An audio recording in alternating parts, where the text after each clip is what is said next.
Bonjour. Donc, pour faire suite à la vidéo sur partir de zéro, on va finir la configuration, ce que je n'avais pas terminé. Donc on va publier le jeu sur notre page GitHub. Donc là vous voyez GitHub Pages. C'est une fonctionnalité assez peu connue de GitHub qui permet de publier son site. Alors on peut faire un site web classique, hein, c'est pas fait pour ça, hein. Il y a des gens dont c'est mieux l'activité, mais en tout cas nous pour notre projet c'est plutôt pas mal. Donc on va revenir ici là sur Visual Studio Code. Et donc on a normalement configuré notre projet avec github.com, etc. URL. Et j'avais dit qu'il fallait faire attention à Homepage. Donc le Homepage, ici, va être un peu différent en fait. Donc on va aller configurer ça tout de suite dans le système. Alors, on va sur github.com. On va donc sur notre repository. Alors, les repositories, on va les trouver ici. Donc nous, c'est from scratch. Donc, déjà, il y a deux étapes. On voit que le Git était vide, parce qu'on n'a pas poussé notre projet, on l'avait créé au départ. Donc déjà ici, là, vous voyez, source control, il nous dit qu'il y a 13 modifications qui n'ont pas été mises. Donc ici, commit, il faut donner une raison, message, first, commit. Voilà, donc là déjà on publie sur Git nos sources. C'est déjà quelque chose qu'on avait oublié, que j'avais oublié dans la fois d'avant. Voilà, donc ça c'est bon. C'est à jour. Donc si je vais sur le site ici, que je rafraîchis mon repository, on voit que j'ai bien les sources. Donc déjà, première étape, ça vous devez le faire de toute façon pour le concours. Il faut avoir un dépôt où les sources peuvent être analysées et récupérées. Ça c'est pas mal. Dans les settings maintenant, si je vais sur Pages, j'ai toujours ici, il me dit que je n'ai pas choisi sur quelle branche je dois faire les pages. Alors moi ce qui m'embête un petit peu, c'est que j'ai pas envie de le faire sur le main. Donc, il va falloir vérifier comment fonctionne le petit plugin qu'on a installé ici. Donc, ce que je peux vérifier déjà, c'est déjà voir tout simplement comment ça va fonctionner. Donc, si je fais par exemple npm espace deploy, qu'est-ce qu'il me dit? Sachant que deploy, c'est censé faire ça. Voilà. Répertoire de distribution. Et juste avant, il va faire un build. On va faire ça droit. Avant de faire ça, vous allez découvrir ceci. npm build. Alors le npm build, qui n'a rien à voir avec GitHub Pages, c'est pour dire à notre package manager que on veut qu'il appelle Webpack et qu'il configure notre site pour la distribution. Je vous montre tout de suite ce que ça fait, en espérant que ça fonctionne du premier coup. Alors, run build, ce serait mieux. Voilà.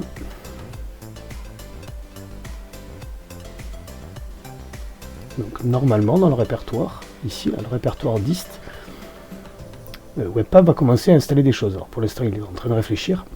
En fait il est en train d'analyser tout ce qu'on a fait et en déduire non seulement les assets qui sont réellement utilisés, donc pas tous, donc là pour le coup ça tombe bien on n'en a pas, mais il va prendre le fichier HTML, prendre le fichier ICO, prendre les fichiers JavaScript qu'on utilise, et seulement cela, et même des morceaux des fichiers JavaScript qu'on utilise, et à la fin, générer dans ce répertoire dist, qu'on peut voir ici dans l'explorateur de fichiers, ce sera plus joli. Voilà, dans le répertoire dist, on voit qu'il y a bien, alors, hop, ici, un HTML, un ICO, et les JavaScript. Le JavaScript, au final, fait quand même 3967 kg. Le map, on n'est pas obligé de le distribuer. C'est dans la config qu'on a dit qu'on le voulait. On n'est pas obligé de le faire. Ça se configure. Et ici, le HTML. Et donc ça, en gros, concrètement, double-cliquer dessus, je pense pas que ça... Si, ça marche. Voilà. Donc c'est autonome. C'est pratique. Il suffirait de prendre l'intégralité de ce répertoire, ici, et de le mettre sur un site, et ça fonctionne. Mais on va faire plus simple que ça, puisque nous, il faudrait déjà qu'on ait un hébergeur. Donc on va faire plus simple. Alors, normalement, je peux donc utiliser npm deploy. Et là, il va y avoir des petits soucis. On va essayer de les régler ensemble, parce que je ne me rappelle plus dans quel ordre on fait la configuration. Parce que nous, on utilise un package pour pouvoir déployer. On ne le fait pas à la main. Donc là, il va peut-être nous dire que voilà, il y a un truc qui ne lui plaît pas. Donc déjà, ce serait bien de faire un run, ça serait mieux. Voilà, npm run deploy. Alors il va essayer de le déployer, et moi ce qui m'embête, c'est que c'est ça là. Voilà, la configuration n'est pas bonne ici. Donc on va voir. Est-ce qu'il va créer tout seul la branche ou pas? Je sais pas. En fait, il va créer une branche spécifique pour le déploiement. Une copie de main, qui s'appellera justement GHPages. Et j'espère qu'il le fait tout seul. Voilà, il a dit que c'était publié, donc c'est plutôt pas mal. Je retourne ici sur mon settings, je fais un refresh, et on voit qu'il l'a fait tout seul. Il a créé tout seul la branche, donc la branche, je ne vais pas dans le donner les détails, mais c'est une spécificité à Git. Donc il a créé la branche Pages, GHPages, sur laquelle il publiera la version en cours. Donc en gros ici, quand on fait npm start deploy, il va prendre la branche en cours, donc le main, parce qu'on est sur le main, il va pousser ça sur la branche GHPages, et la branche GHPages, elle est automatiquement liée par cette config. Donc vous allez voir tout de suite, il est en train de le faire, hein. Pour l'instant il n'a pas fini, donc on va attendre. Toujours pas. Il est en cours de déploiement. Alors, vous avez droit à un certain nombre de déploiements et à un certain nombre de choses. C'est pas infini. Donc ne le faites pas 5 fois par jour. Le deploy, il faut vraiment le faire pour montrer à des personnes, peut-être une fois par semaine, un truc comme ça. En tout cas, juste avant le... Vous pouvez même éventuellement changer les domaines, si vous avez des noms de domaines spécifiques. Objectivement, pour l'instant, c'est pas le cas. Et donc, l'adresse finale, ce sera ça. Donc, on va zoomer un peu. Voilà. Pygmin GitHub.io from scratch. Alors bien sûr, vous ici, ce ne sera pas Pygmin, mais le nom de votre dépôt, de votre utilisateur sur Git. On peut cliquer dessus pour le voir. Donc là, je pense qu'il a fini, mais on va vérifier quand même. Donc si on clique dessus, il ne va pas y avoir grand chose s'il n'a pas fini. Mais si, il a fini en fait. Je fais un refresh. Bon, il a fini, mais il s'en est pas rendu compte. Voilà. Donc, on a sur cette adresse-là, qui est donc accessible par tout le monde, le jeu déployé. Donc, c'est plutôt facile. Voilà. La vidéo serait trop courte si je l'arrêtais maintenant, donc on va faire un tout petit truc en plus. Donc, on va rajouter 2 petits détails. Déjà, l'inspector. L'inspector, c'est pratique. Donc, l'inspector, Babylon.js, inspector. Donc on va pas le mettre en facultatif avec une touche, je vais faire très simple, c'est à vous de le faire. Donc, sur la documentation de Babylon.js, j'ai regardé un petit peu, inspector, comment est-ce qu'on fait. Si on n'a pas des ES modules, on fait send debug layer show, sinon, il nous demande de faire un import inspector from quelque chose. Ok, il n'y a pas de souci, copier. Je vais dans mon fichier tout en haut, je colle, ok, ça c'est fait. Et après, il me dit, affichez-le avec un show. J'imagine que hide, ça le cache. Et donc nous, ce qu'on fait, c'est que juste après avoir fait le create scene, on fait ça. On sauvegarde. On n'essaye pas, ça doit marcher. On vérifie rapidement. Ça marche peut-être. Alors, localhost. Hop.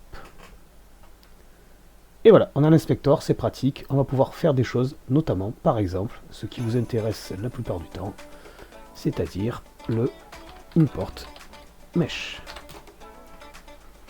Alors, import mesh, external asset in the playground. Non, je ne veux pas le faire dans le playground. Scene loader, c'est bien, mais c'est pas dans l'API, j'aimerais bien le voir. Donc, ça peut aller dans l'API aussi. Hein, mais... Alors, scène API. Create your own file importer. Importing asset. Hop, allez. Load GLTF loader plugin. Non, ça c'est pas bon. Asset container, asset manager. On va utiliser les premiers déjà pour voir. Donc, scene loader, append, c'est trop gros. Append, load, import mesh, voilà, c'est ça. Donc, on va juste utiliser celui-là en version simple. Donc, on va regarder tout de suite. Alors, on a la version asynchrone qu'on utilisera dans le projet. Donc, là, on va pas le faire parce que j'ai pas envie de compliquer les choses. Mais pour l'instant, on va regarder dans le playground comment ils font. Voilà, on a un joli squelette, nous on va prendre autre chose que ça. Ici nous intéresse, c'est ça. Donc, on prend ça, copier, et on le met dans notre scène, juste après la caméra, juste après papa position. On se met ici, CTRL V. Donc scène loader, il nous demande, voilà, on l'importe. Donc ici il cherche dans scène un fichier qui s'appelle Babylone. Nous, on va pas faire ça. On va faire ça parce que déjà on va pas charger un fichier qui est dans un répertoire par rapport à là où on se trouve. De cette manière-là, on utilise Webpack. Webpack, il a besoin de connaître précisément les assets. Et de la manière dont il est configuré sur notre projet, on ne va pas pouvoir utiliser de chargement de fichiers classique. Donc, je vais vous montrer comment on fait. Déjà, voilà, l'URL, c'est rien du tout. Et c'est ici le nom du fichier. C'est pas directement le nom du fichier. Je vais vous montrer. On va devoir tricher un peu. Je vais passer par une variable intermédiaire pour que vous voyez le processus à peu près. Donc, imaginez mesh URL égale, entre guillemets, et on va pour l'instant prendre la même chose que ça, même si on va le changer après. Voilà. Et donc ici, j'utilise la variable mesh URL. Pour l'instant, tout va bien. Sauf que c'est pas aussi simple. Mesh URL, c'est pas juste une variable. Pour que Webpack puisse l'interpréter correctement, il faut que ce soit un import. Donc, ici, je l'ai mis tout en haut. C'est juste pour vous montrer le principe. Hein. Mais en fait, c'est import mesh URL from et on va lui donner le nom du fichier. Là. Ce fichier, on l'a pas. Alors, on va télécharger un fichier URL, un fichier mesh, pardon. Donc, pour trouver des meshs, et je pense qu'il y en a peut-être en exemple quelque part. Import mesh, promise. Ils en ont, hein, donc on va faire un truc tout bête. Donc on fait Babylone, JS, GitHub, Git Asset. Voilà. External Asset, c'est bien, non, c'est pas ça que je veux. Oui, pourquoi pas, c'est celui-là plutôt, le premier lien. Donc je suis sur le site officiel Git de Babylone.js, et je vais dans Meshes, et je vais pouvoir télécharger, par exemple, il y avait le Skull qu'on vient de voir passer. Le HVGirl, la fameuse scie qui se déplace, hein, donc, pourquoi pas d'ailleurs. C'est un peu complexe comme premier essai, mais pourquoi pas. Download. Je vais le mettre donc dans mon répertoire projet, Babylone.js, from scratch, assets. Là je crée un dossier que j'appelle models par exemple, ou GLTF, comme vous voulez, pour que ce soit cohérent. Le fichier s'appelle hvgirl.glb, enregistré. Voilà, ça c'est fait, le fichier je l'ai localement sur mon PC. Il est là. Donc du coup ici, je import mesh URL from // assets / models / et là il ne va pas me proposer. Voilà, il ne me propose pas la suite. Parce qu'il manque un tout petit fichier de configuration pour pouvoir faire les imports de fichiers binaires. Ou en tout cas pas des fichiers JS ou des fichiers TS. Pour l'instant, je ne vous montre pas parce que c'est hors sujet pour l'instant. On le fera peut-être à la fin de la vidéo. hvgirl.glb.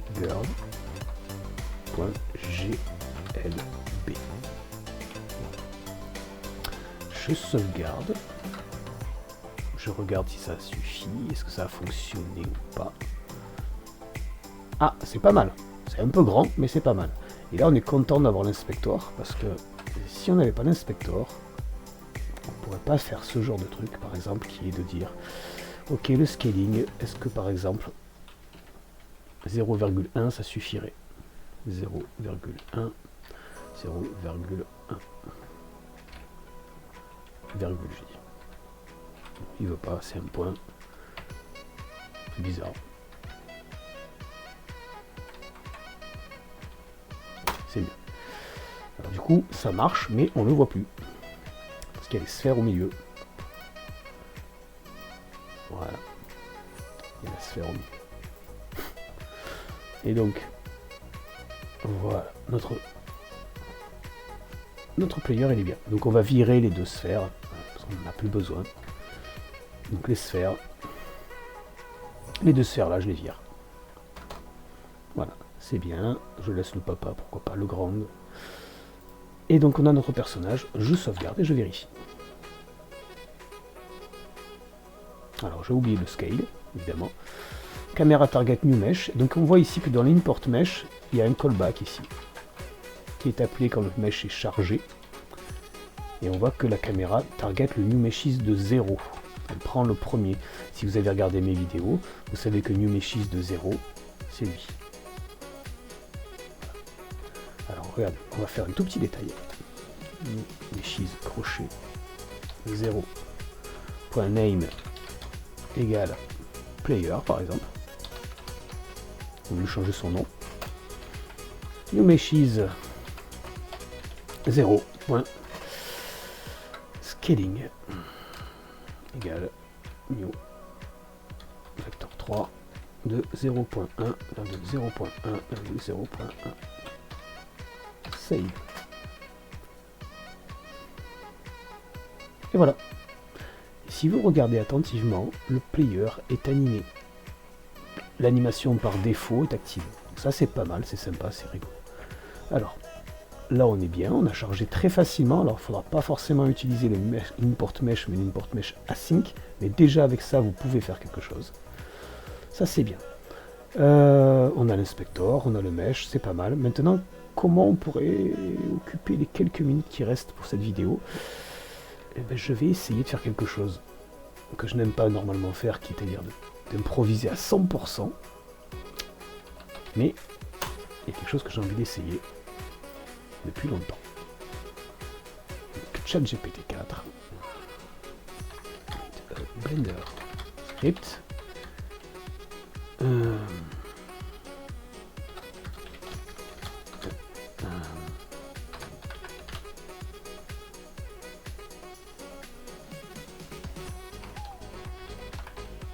est-ce qu'il est capable de faire ça?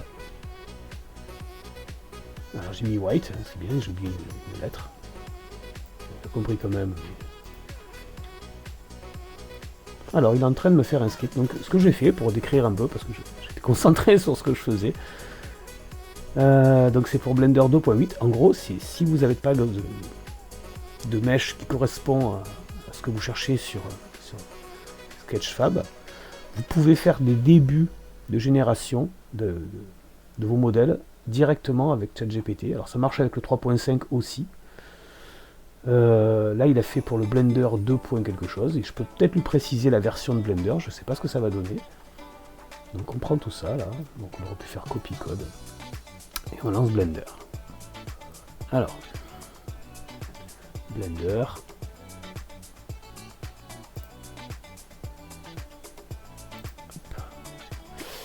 on va tout de suite, non je vais pas sauvegarder ça, donc Blender, il est où? Il est là. Ça fait à peu près 15 ans que j'ai pas fait de script sur Blender, donc ça va être un grand moment. Donc scripting, new, CTRL V, execute. Donc là évidemment il aime pas, util import, convenience, etc., etc. Donc nous on a quelle version de Blender ici? Donc on est en version 4. Alors, donc, je vais reformuler ma phrase, voir s'il est capable. Alors déjà avec un R, ça serait mieux. Write Blender 4.0 script. Voilà. Voir est-ce qu'il est capable de faire mieux. Bon. Donc notre script. Alors forcément, ça ne veut pas dire que c'est magique, hein, mais ça peut dépanner, ça peut permettre d'avoir un point de départ. Je l'ai jamais testé. Ça fait un moment que j'essaie. Je me dis qu'il faudrait que j'essaye ça. Et il vous dit même, voilà, comment faire. Donc open Blender, switch to scripting workspace, copy and paste, press the run, etc. etc. Donc c'est tout bien. Copie. On retourne sur Blender. On vire tout ça. Paste. Et run. Oh, mais c'est que c'est plutôt pas mal. Alors, on est plutôt là. Alors on peut pas vraiment dire qu'on va pouvoir skier là-dessus, hein. Mais il a fait quelque chose. Alors, on retourne là-dessus. Subdivision, mountain size, subdivision, mountain height. Alors du coup, il nous a dit qu'il y avait des paramètres. Scripting. Donc il nous a dit qu'il y avait des paramètres, notamment celui-là, subdivision. Donc ils sont là les paramètres, je ne sais pas si vous voyez. Name, mountain size, donc déjà la size, nous, on va mettre 256. Les subdivisions, pourquoi pas. Run. Voilà, déjà c'est plus sympa. Donc on va virer l'ancienne. On va virer celle-là aussi. Je vire tout. Je vire tout. If 32. Voilà. Donc ça vaut ce que ça vaut, hein, mais c'est plutôt rigolo. Voilà. Donc évidemment on peut aller très loin dans le scripting. Donc non, c'est pas ça que je veux faire. Voilà, par exemple. Create. Et là par exemple on va mettre voilà, bicycle. Est-ce qu'il est capable de faire ça?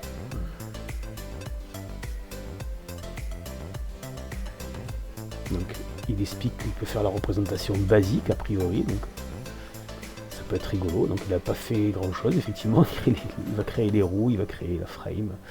Mais voilà, on a déjà quelque chose. C'est-à-dire que s'il y a vraiment un truc que vous voulez qui est vraiment, vraiment, vraiment spécifique, vous pouvez au moins avoir un début avec ChatGPT. Alors là, c'est le 4, mais comme je vous l'expliquais, ça marche. Si vous précisez avec le 3.5, ça sera peut-être un peu plus délicat. On va virer la montagne. Et on va lui demander de faire le vélo. Alors évidemment là, il y a d'autres problèmes. Très mal, file, error, ligne, quelque chose.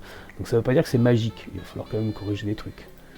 Quand même des trucs qui lui plaisent pas. Donc voilà. Mais ça vous fait un point de départ. Ok.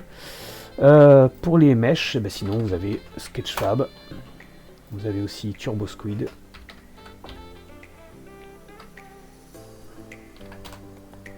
Voilà. Ici, TurboSquid, Sketchfab. Pour tout ce qui est son, je vous ai mis des liens aussi, mais sinon ben, vous cherchez un petit peu. Hein, la possibilité de trouver automatiquement les sons. Ici par exemple. Voilà. Par contre, quand on met downloadable, après il y a des petits dollars qui apparaissent à certains endroits, mais pas forcément tous. Voilà, c'est pas vraiment utilisé dans l'état, mais pourquoi pas. Non, il y en a qui sont vraiment pas terribles. Ça c'est pas mal ça, mais non, non, certainement pas. Là, nos comments, hein, on a un skieur, pourquoi pas. Ça c'est plutôt pas mal par contre. Il faut être honnête, ça c'est plutôt pas mal. Allez, qu'est-ce que c'est que ça? Flairy Mountain. Ouais. Ça vaut ce que ça vaut, mais ça pourrait être un point de dé. Au moins vous avez quelque chose pour démarrer. Après ça ne veut pas dire qu'il faut le prendre tel quel. On regarde, il est en FBX, vous pouvez l'importer dans Blender et le modifier. Virer la sphère qui est autour, etc. Changer les textures. Vous êtes assez libre de faire tout ce que vous voulez. Moi celui-là me plaît bien. Download. Alors il est en OBJ, en GLTF. GLTF 27 mégas quand même, ça fait beaucoup. GLB 15 mégas. Quand même. Allez, en 24 mégas, téléchargé. On va le mettre à côté de la HVGirl, enregistré. Après, c'est promis, j'arrête. Pour l'instant, Blender, don't save. Donc on a vu qu'on pouvait au moins faire des trucs de base avec Blender, ce qui peut être sympa en fait. Alors, ici, on a donc deux modèles. Ok, allez, c'est parti. On importe le deuxième. Là, c'est pas mesh URL, mais mountain URL. Mountain URL, ici, c'est... Voilà. Le scaling, je le mets en commentaire parce que sinon ça risque de poser problème. Le target, je le fais pas. Et il nous reste juste à faire un import. Et du coup, j'en profite pour montrer comment on fait pour avoir la complétude automatique, ou en tout cas la proposition des répertoires quand on est dans un projet TypeScript. Et c'est pour ça que j'ai laissé tsconfig.json. Alors ça marche pas toujours super bien, je tiens à préciser, mais c'est quand même assez pratique quand ça fonctionne. Alors je vais le prendre à partir d'un répertoire où ça fonctionne déjà. Voilà. Et c'est un fichier en fait à copier qui s'appelle ici externalfiletype.d.ts.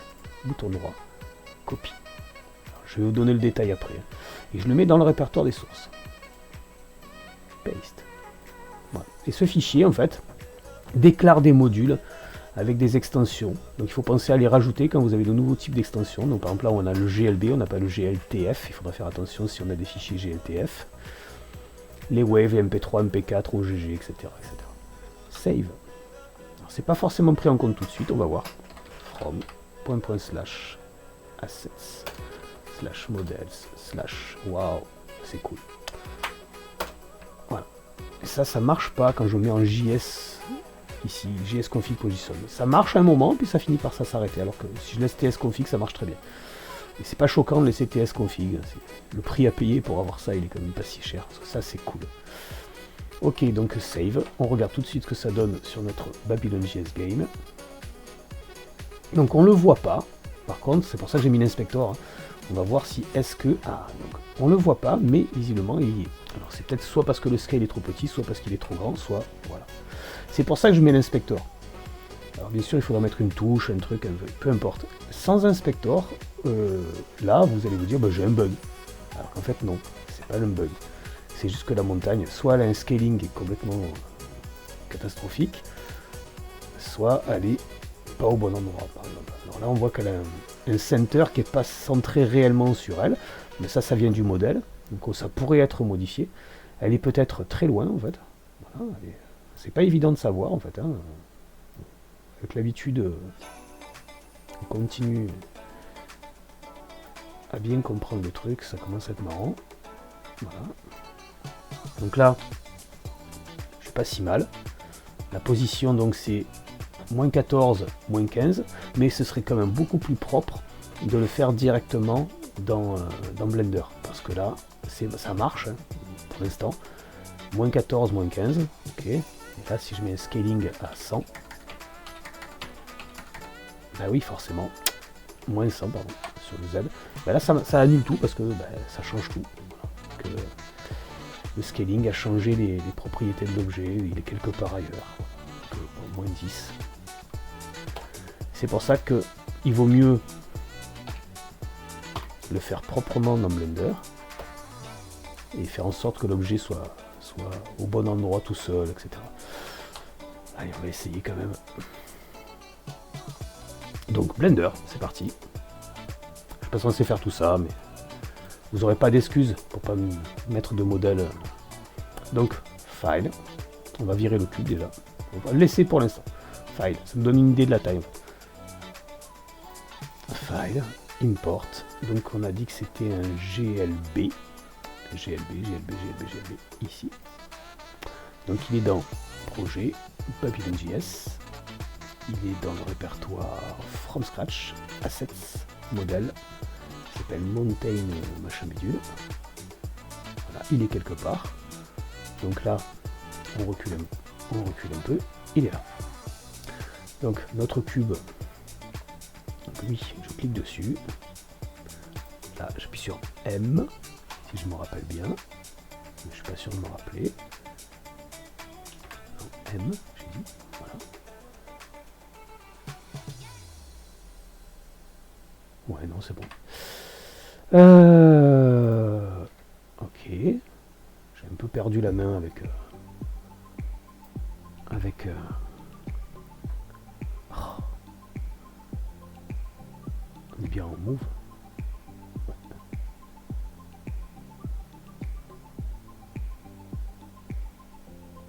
J'ai un peu perdu la main, hein, je vous avoue. J'arrive à le faire à peu près, mais c'est un peu galère. Mais c'est pas grave, je suis pas un spécialiste en Blender, je le serai certainement jamais. Scale. Donc le scale. Ouais, c'est pas mal ça. Voilà. Je recule un peu. Ça vaut ce que ça vaut, mais c'est déjà beaucoup mieux. Ok, le cube, je peux l'enlever maintenant. Donc lui, je vais faire un move, je vais le descendre un peu quand même. Voilà, à ce niveau-là. Et je le remets un peu plus au centre. Voilà. Ça me plaît un peu plus comme ça.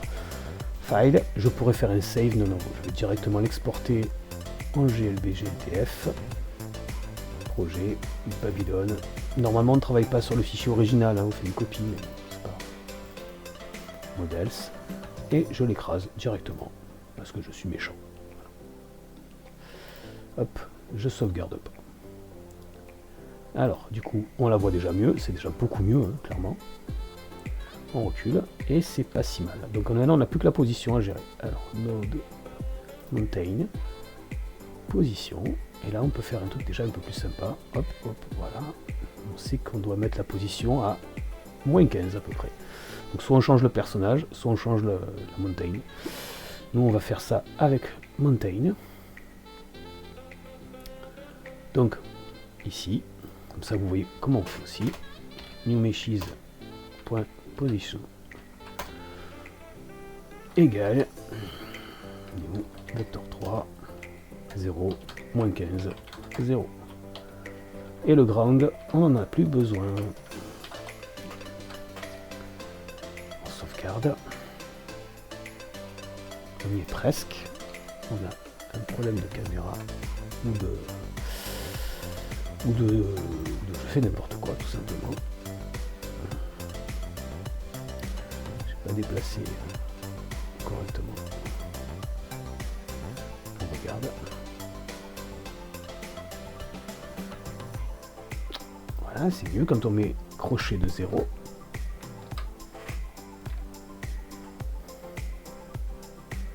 Voilà. Et c'est encore pas assez au niveau du scale, mais peu importe. On pourrait encore downscaler notre personnage. Et là, voilà. Ça commence à être marrant. Et pourquoi pas, du coup, le personnage ici, eh ben, on le fait encore 10 fois plus petit. Alors, on va avoir des problèmes de caméra après, mais peu importe. Voilà, là, il est tout petit. La caméra, on va s'approcher. La caméra, elle est ici. On va se mettre en 0.5, moins 1.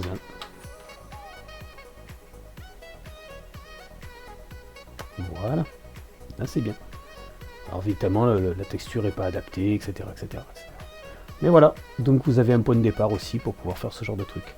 Cette fois, j'arrête. Je vous souhaite une bonne journée et puis à la prochaine.